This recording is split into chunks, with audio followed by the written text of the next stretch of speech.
여러분 안녕하십니까? 일본이 내일부터 후쿠시마 원전 오염수를 방류합니다. 빠르면 내일 오후 1시부터 방류를 시작할 것으로 보이는데요. 일본 후쿠시마 현지에 가 있는 취재기자 연결해서 소식 알아보겠습니다. 자, 장인수 기자, 방류 준비는 현재 어떻게 진행되고 있습니까?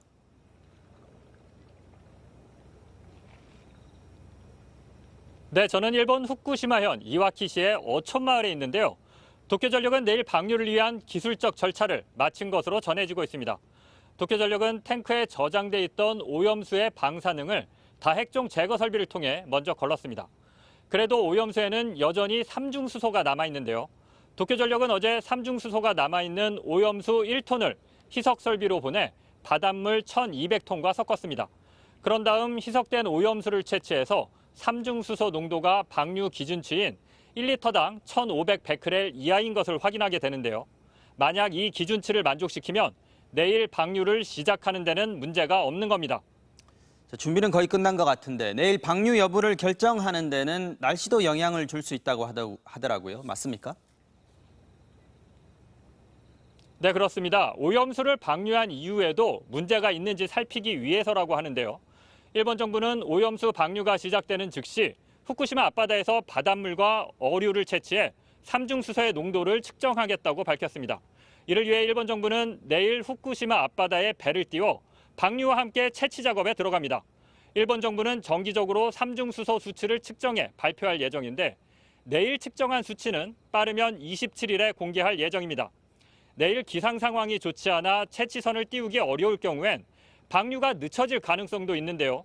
현재까지 기상 예보에 따르면 내일 후쿠시마 앞바다의 물결은 잔잔할 전망입니다.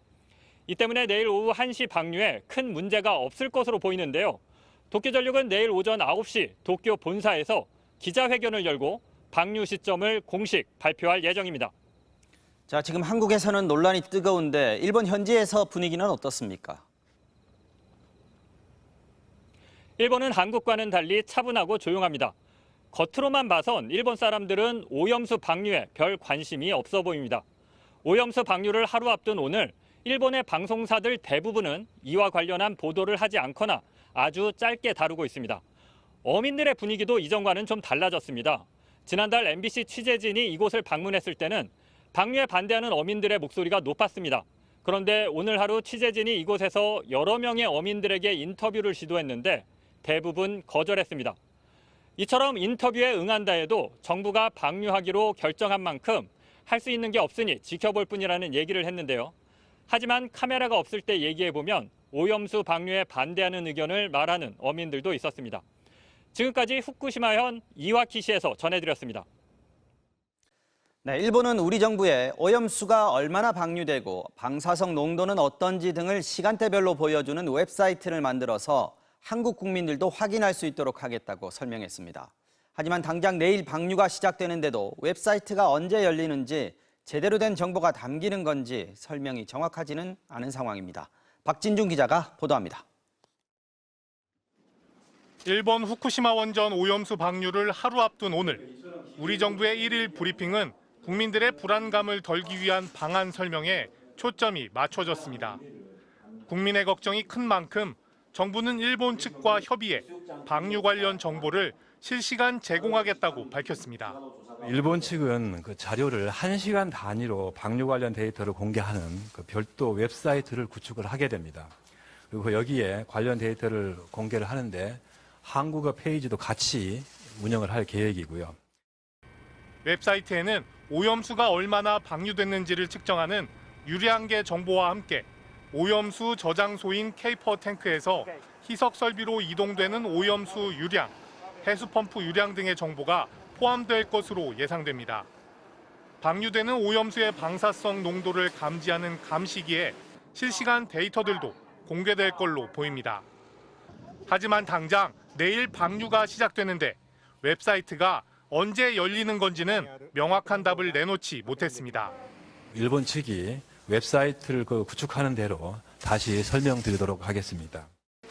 자동 측정되는 유량과 감시기 값이 아닌 오염수의 방사능 농도 값도 찾아볼 수 있다는 게 정부의 설명입니다. 알프스 처리 후 오염수가 보관되는 K4 탱크의 방사능 핵종 농도 값, 그리고 방류 전 1회 측정되는 삼중수소의 농도값을 원자력안전기술원 홈페이지에 공개하겠다는 겁니다. 만약 데이터 값이 IAEA 기준을 넘어서면 중단을 요구하겠다고 강조했습니다. 만약에 안 지켜지면 어떡하느냐. 그거는 우리가 당연히 그렇게 협의도 했지만 하여튼 중단을 요구할 거고요. 다만 핵종 농도는 시료 채취와 분석 작업을 거쳐야 얻을 수 있는 만큼 도쿄전력이 제공을 해야 확인할 수 있는 정보들입니다. 도쿄전력은 이 정보들을 홈페이지에 공개할 예정인데 이 역시 정확한 공표 시점은 밝히지 않은 상황입니다. MBC 뉴스 박진준입니다. 일본이 내세운 오염수 방류의 이유, 후쿠시마 원전을 완전히 닫는 폐로 작업을 용이하게 하기 위해서입니다. 2051년까지 폐로를 완료한다는 게 일본 정부와 도쿄전력의 목표인데요. 하지만 정작 구체적인 계획은 내놓지 못하고 있는 가운데 일본 언론조차 회의적인 반응을 보이고 있습니다. 문다영 기자가 전해드립니다. 후쿠시마 원전 사고 복구의 마지막 단계는 폐로, 즉 원전을 완전히 없애는 것입니다. 손상된 해결료와 흩어진 해결료 파편인 데브리를 꺼내고 건물을 철거한 뒤 인근 지역의 방사능 오염을 정화하는 과정입니다. 일본 정부와 도쿄전력은 폐로 작업을 2051년에는 마칠 계획이라고 밝혔습니다. 하지만 이는 말 그대로 계획일 뿐 앞선 사례들을 보면 이보다 더 걸릴 가능성도 있습니다.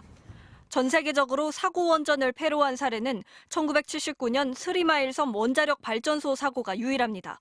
원전 사고 등급은 5등급으로 7등급인 후쿠시마 원전 사고보다 낮지만 폐로 작업 시작부터 끝나기까지 13년이 걸렸습니다. 후쿠시마 원전 사고와 같은 사고 등급인 체르노빌 원자력 발전소 사고는 약 40여 년 전인 1986년에 발생했지만 여전히 방사능 농도가 너무 높은 탓에 작업이 어려워 해체가 끝나지 않았습니다. 전문가들도 폐로 작업이 쉽지 않으며 최소 30년 이상 걸릴 걸로 보고 있습니다. 후쿠시마 원전 해결료 잔해는 약 880여 톤 정도 쌓여 있는 것으로 추정되는데 원전 내부 어디에 얼마만큼 있는지 파악하기 어렵고 로봇을 들여보내서 작업하는 데도 한계가 있기 때문입니다. 일본 언론들도 오염수 방류가 시작되더라도 폐로 작업이 극적으로 진척되는 건 아니라고 진단했습니다.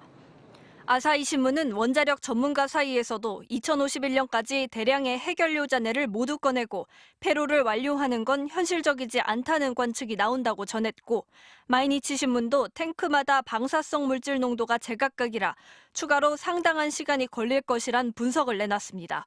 일본 정부가 아직 구체적인 폐로 방법을 내놓지 못하는 가운데 환경단체 그린피스는 폐로가 이번 세기 내 불가능하다고 지적했습니다. MBC 뉴스 문다영입니다. 초밥, 회, 생선구이 같이 해산물을 주재료로 사용하는 가게에서는 당장 내일부터 걱정입니다. 코로나19 대유행이 지나니 오염수 방류 소식이 터졌다며 막막함도 드러냈는데요. 정부는 돈을 더 풀어서라도 어업인과 수산업계 피해를 최소화하겠다는 방침입니다. 양소영 기자입니다. 가게 안팎으로 일본산 수산물은 사용하지 않는다는 안내를 내걸었습니다. 저희가 도미를 썼는데 이제는 아예 뺐습니다. 당분간은 국내산 제철 생선을 재료로 만든 회와 초밥을 팔 계획이지만 당장 내일부터 고객 발길이 끊기진 않을지 걱정입니다. 배달 리뷰만 봐도 손님들이 오늘 기준으로 오늘만 회 먹어야겠다. 게다가 후쿠시마 원전 오염수 방류 영향은 장기간에 걸쳐 나타날 수 있다 보니 시간이 지날수록 상황이 더 나빠지진 않을까 막막합니다. 방사능 수치가 괜찮다고 나와도 고객님들이 느끼시기에는 일주일에 3번 회를 드셨던 분들은 한 번으로 줄이셔도 타격 있는 가게들이 엄청 많을 거란 말이죠. 한번 얼어붙은 소비 심리는 쉽게 풀리지 않는 데다 유통, 외식업계까지 줄줄이 피해를 입을 수 있는 상황. 이에 정부는 더 많은 돈을 풀기로 했습니다. 최근 해양수산부는 기획재정부에 수산물 소비 촉진과 가격 안정을 위해 쓸 예비비를 편성해달라고 요청했습니다.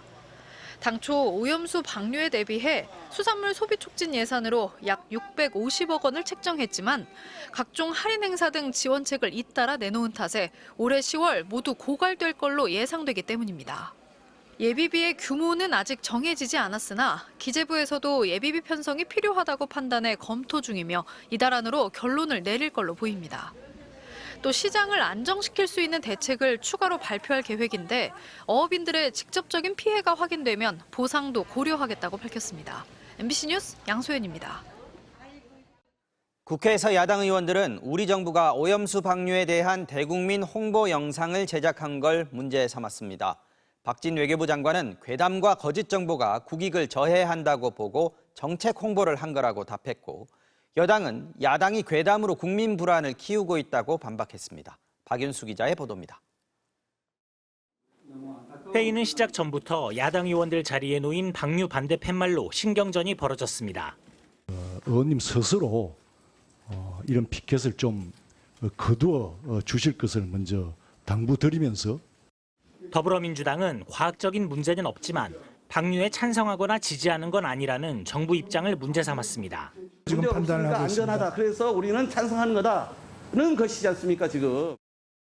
지난달 정부가 제작해 올린 홍보 동영상을 거론하면서 사실상 대통령실이 일본 정부를 두둔하는 증거가 아니냐고 문제 삼았습니다.